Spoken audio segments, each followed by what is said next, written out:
Hello and welcome to another Fresh Off the Stalls. I've realised I've not actually done one of these with someone else. I've not done it with you for a while. You certainly haven't. No, done I it certainly for a haven't. while. I haven't.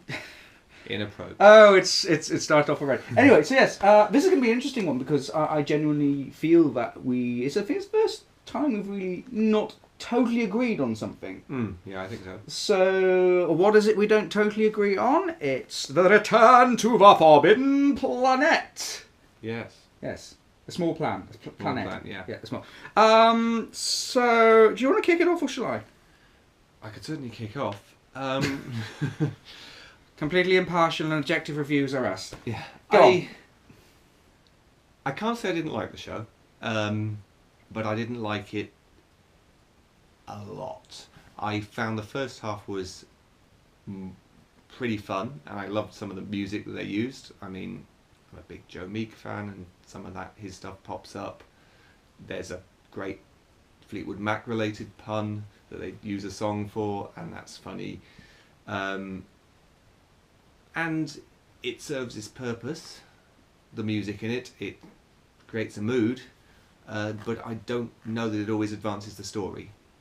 See, I think quite differently. I actually thought the first half was the weaker half. For me, I prefer the second half because I think they know from the very start that it's actually quite a silly show, and I think they actually let go a bit more in the second half, and it was a bit more ridiculous. And I felt like, okay, now we're getting somewhere because it's just a bit more out there. I think with I enjoyed it for what it is. So I know I mentioned to you on the bus home that I do sometimes wonder that, especially seeing a lot of fringy and off West End, and I'd actually say quite highbrow theatre. That's not to poo-poo this one. It's very difficult to put yourself in the mindset of what is this trying to achieve for the show that it is, and deliver to the audience it's aiming at. So I'm kind of wary about, like, especially as I've been to see Hiraif, Shrapnel 34 Fragments of a Massacre, which was, and also then Train Spotting, three very completely wildly different types of theatre, and something that's a lot more out there than something like this. Comes out being a lot of fun, and I think it is actually quite a lot of fun. If you're going to do a jukebox musical, I think that using Shakespeare as a subject is actually, you could do a lot worse than that. Absolutely. I mean, I can't really complain about the story because, well, no, it's Shakespeare. I actually think that, I know you say some of the songs don't advance the story. Yeah, they kind of like, this is a thing we can like shoehorn a song in, but that's the entire humour of it. I actually think it makes the Tempest quite accessible. So the Tempest is actually one of my favourite Shakespeare plays. I mean, I'm really looking forward to seeing Iris Theatre doing it in the summer. Plug there. So it's kind of like it's something I kind of like. I'm thinking like, am I going to like it? Sort of like put through the mill of a sort of jukebox thing. I think it works fine. I won't claim it didn't work. Yeah. I just thought it didn't. For me, it dragged a bit in the second half, and the songs seemed more crowbarred in than they did in the first. They kind of worked. Yeah, I think that's the entire humour of it, and they crowbar more than in just songs. I quite liked some of the less forced lines from other Shakespeare shows. Yes. So there's a lot of Macbeth, which is interesting, seeing as Bob Carlton first did From a Jack to a King, which was the same treatment to Macbeth. So using a lot of sort of old rock songs, which I've actually seen. So this is the first time I've seen Return to the Forbidden Planet. I saw Jack to a King years ago, and yeah, so it's interesting that they're still using a lot of Macbeth lines. But in Macbeth, they used a lot from Julius Caesar, if I remember rightly. So it's just much. There's a lot of groan-worthy ones as well. Yeah, not just from Macbeth. I wouldn't want to think it's all tragedies. No. But yeah, I enjoyed it. Let's talk about the cast, because I really want to pick out Sarah Scowen. Let's call the whole thing off. Scowen? Let's go with Scowen. That girl. So Sarah Scowen and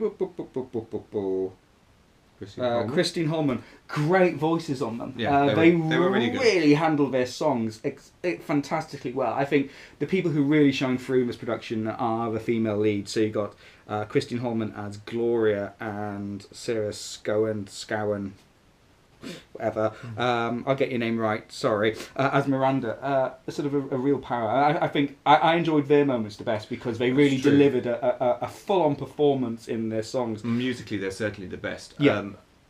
I wouldn't say that. Yeah, well, for instance, Jonathan Markwood as Prospero was very effective as a Prospero, and you're all supposed to love Mark Newnham as Cookie, and Brilliant guitarist. he was a very good guitarist. I thought his solo was kind of like, yeah, fuck, okay, we know, yeah, get on with it.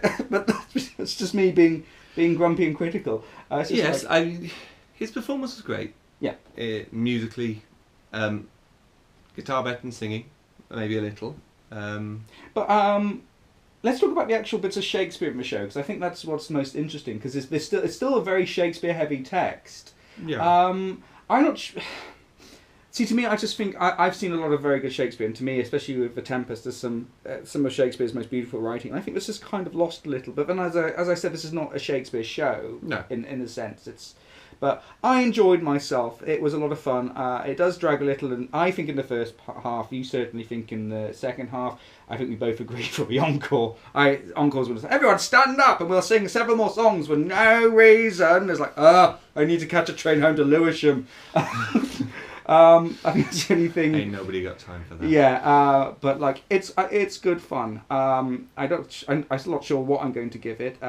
Set wise, you haven't talked about set and direction. The set's a lot of fun. I mean, I think you've got to admit that. I have been quite catty about it, saying like it's clearly sort of the module thing they do for a touring production. But like, what else can you do for a touring production? Also, it looks really good. It's set on a spaceship. Yeah. I mean, it's reasonable for it to be modular. And I think the set itself throws a lot of references to the old sort of B-movie thing. So like, stuff that clearly isn't. Well, you'd never actually find on an actual spaceship, like driving wheels and slinkies. But it did look very colourful. It didn't look like a. Well, it's clearly a brand new set. They haven't brought the set out from 25 years ago. I liked it. I think video animations. I think I can write an entire opinion piece on what I think about video animations. Yes. I don't think they really added much. But I don't know. They looked silly, but then the entire play was silly. So I can't really. I suppose for kitsch value, they work relatively well. I mean, they fit the theme, and the cartoony style of the 50s. Just the monster. Well, yeah, but also the other special effects. Yeah, I think the first half I found a little flat. I just didn't find the energy. But I think the show it really feeds off the energy of the audience. And I think it's difficult in a large theatre such as a New Wimbledon. I was saying to you, I think it would work wonderfully in a smaller or even tiny fringe venue. As this first started out in Circus Big Tops, I think it probably would have worked really well. That would be interesting. It would certainly be different, and so maybe if it were a bit more intimate. I mean, I'm not sure about tiny venues because it's a big set and it's quite a big show. I think you could do the show quite well on so maybe say at the Broccoli Jack or something. I think you could do it quite well there. But I think I find it dragged tonight, but maybe it's just because the audience weren't as forthcoming. But it was press night. We're a miserable lot as critics. Yes, yes, you are.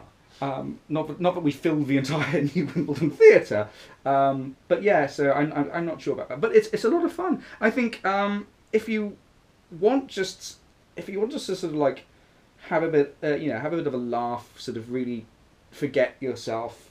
I think you could do a lot worse. Yes, and as I've seen much worse jukebox musicals, and this is very witty. Yes. Quite silly. And actually, as I said, it makes The Tempest very accessible. Although I think it's one of Shakespeare's more accessible plays anyway, but this makes it a lot of fun. Yeah. Do you think we covered everything? Pretty much. I've got you on camera and I've just like spoken over you a lot of the time. Yeah. Yeah.